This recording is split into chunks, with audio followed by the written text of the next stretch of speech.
and welcome back to Block's Live TV. You're watching New on the Block. I'm Leah Heilpan. Joining us for today's discussion, we have CEO and co-founder of BnkToTheFuture, Simon Dixon. Simon, pleasure having you. How are you doing today? Really good, thank you. Thanks for having me back. Of course, absolute pleasure. Now, I want to start by discussing BnkToTheFuture and the new equity that can now be traded on the platform. Sure, yeah. So BnkToTheFuture has been around for a long time. We participated in the funding rounds of some of the largest companies in crypto, whether that be Bitstamp or Kraken or Bitfinex or many of the largest companies. But we've recently, number one request from our investors has been to open up a market whereby investors could buy and sell shares in these crypto companies. We've always done it through a special structure which allows for that. So we've just launched into beta the ability for our qualifying investors to buy and sell shares through our special structure, shares in many of the largest companies in crypto. So whether that be Bitfinex, Circle, Ripple Labs, Coinbase, blockchain.com, and everything in between. So it's an exciting development. We're in beta right now, but we're looking forward to adding more markets for those that want to get exposure to the equity of the largest companies in crypto. A very exciting development there, and we will be in touch with you to find out what the next steps are. But how can crypto investors actually invest in blockchain and crypto companies if they aren't venture capitalists? Well, we've always taken the approach of finding the easiest possible way for investors that qualify to invest around the world in compliance with securities laws around the world to actually be able to take exposure via one of our special structures. So rather than the companies having to wait till they go public on a stock market, we act as the venture capitalist in the middle, and we hold interest through special companies, and then investors can buy and sell that, and they can diversify widely. So the average investor on our platform has approximately 14 investments in different companies. So it allows them to be way more diversified, pick the companies that they want to invest in. And thanks to our special structure and our global securities laws structures, they're able to do that without necessarily being a full-time venture capitalist and doing it on that way. And you talk about diversifying widely, but can you explain the different ways of actually investing in crypto companies? Sure, yes. I mean, if you're actually wanting to invest in crypto companies, then you either invest through a venture capitalist. There's many established venture capitalists out there, like Blockchain Capital and Pantera Capital. Or you invest in cryptocurrencies via a new emerging trend called securities tokens. But unfortunately, that's very nascent and early at the beginning. So the other option is to use a platform like BnkToTheFuture.com, where we own equity in many of the largest companies in crypto, and you can trade or buy and sell indirect shares in those companies via our secondary market, or even through some of our primary listings. We recently completed the funding round, and our investors and members are able to invest through that through BnkToTheFuture.com. And there are just so many new projects always on the rise, just because the space is so new and constantly developing. So, Simon, can you tell us some of the pros and the cons of actually investing in early stage blockchain companies? Well, the pros and cons are that we're in one of the most disruptive times in financial history, and these crypto companies may be involved in that, but really only a few will. So if you look at some of the biggest shifts in history, there's, you have a dot-com boom and bust, for example.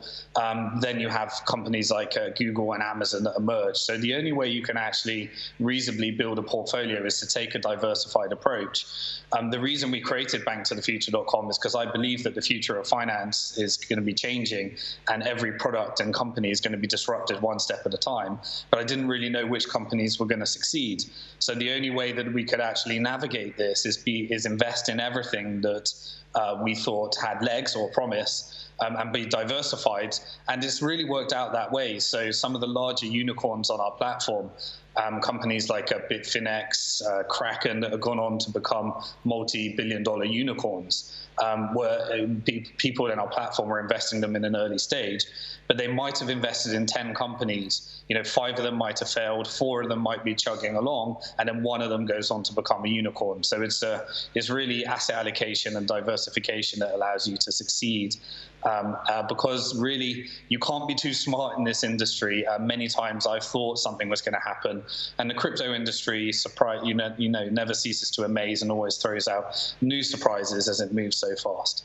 Absolutely, there's always something new. And you mentioned Bitfinex and Kraken there, but I also want to know, what are some of the best investments made into BnkToTheFuture? So there's different types of investments. So Bitfinex, we mentioned, the people would have invested their coins that they might have received from a hack recovery. And Bitfinex actually allowed people to buy equity when they were trying to recover from their 2016 hack. Approximately 55 million was converted to equity, and Bitfinex ended up selling a large chunk of that. Immediately, the price over its first year went from $1 to approximately $10, up to a high of $16. And also, they were redistributing much of their profits through dividends. So there was almost another 5x just in dividends because they were redistributing their profits. So that was one of the highest performing investments on BnkToTheFuture. Other ones were the Bitstamp exit. So Bitstamp, they did their seed round with venture capitalists, but they did their second round, their Series A, through BnkToTheFuture. And 2 years later, a large Korean company came along and acquired the company, giving investors a multiple on top of what they invested. However, that was an undisclosed amount, but it was a multiple on what they actually started to invest in. And we're starting to see more stories like that. Those are the 2 notable ones where the information is publicly available. Absolutely fantastic there. And just with all of that in mind, what does the valuation of some of these big blockchain companies actually look like? I know you've mentioned a few. Well, there's some interesting comparisons at the moment. So, example, even though those returns were made, Bitfinex is currently, but depending on the price on the secondary market, trading between $1 and $2 billion valuation. Now, when you compare that with companies like Coinbase, they valued themselves at $8 million in their recent Series E round. And then companies like Kraken valued themselves at $4 billion in their most recent round. And then you've got other companies in between. So the secondary market tends to be for those that are reaching these household name status. And then you can do some interesting comparables now where, is the potential upside of Bitfinex, which operates off a very different model to Coinbase, does it warrant the difference in the valuation?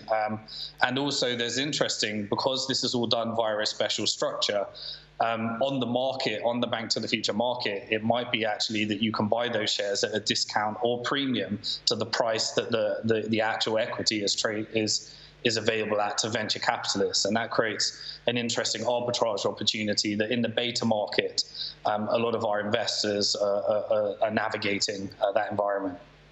And I just want to move on now, and I want to focus on security tokens. So, Simon, can you explain to us, to our audience, what security tokens are and why they're actually useful for a company, why it's useful for a company to issue a securities token? Yeah, so this kind of goes through the history. So BnkToTheFuture started way back in 2010, and we've seen the shifts in all these trends. It wasn't until about 2014 that people started to look at disruption in capital markets through, using Bitcoin's technology. So it created a protocol called Mastercoin, which was the first ICO that allowed you to create a token on top of Bitcoin. And then investors started to speculate on those and alternative coins. And then the Bitcoin community funded Ethereum, and then a couple of years later, Ethereum became the standard for issuing tokens. Now, it wasn't until 2017 that started to have real disruption in capital markets as more and more people started to invest in things called ICOs. The issue was that these ICOs were ignoring securities laws regulations because there really is no global standard for the definition of a security, and therefore it really touched upon these regulatory gray areas. Is it a currency? Is it a commodity? Is it a security investment like a share? And so this created a lot of friction. But in 2018, we saw a lot of regulators come out and openly declare that these things are considered securities. And so that led to a dampening of the market, but an emergence of a new market, which is taking the same processes and technology, but offering those tokens in compliance with securities laws. So you have three markets right now. You have the ICO market, where they don't consider them investments. You have the IEO market, where cryptocurrency exchanges are doing due diligence on those, what would have been ICOs, and offering them on the crypto exchanges. And then you have the STO market, which is recognizing, okay, if people are investing in these products, then they should be subject to security law protections and security law regulations. So the STO is taking that technology and looking to do it in compliance with securities laws. It's a very nascent early industry, but then there's different types of securities that being emerge, where you're offering investment products that are tokenized on a blockchain like Ethereum. You've now got other networks like Liquid, where you can launch a token on top of Bitcoin,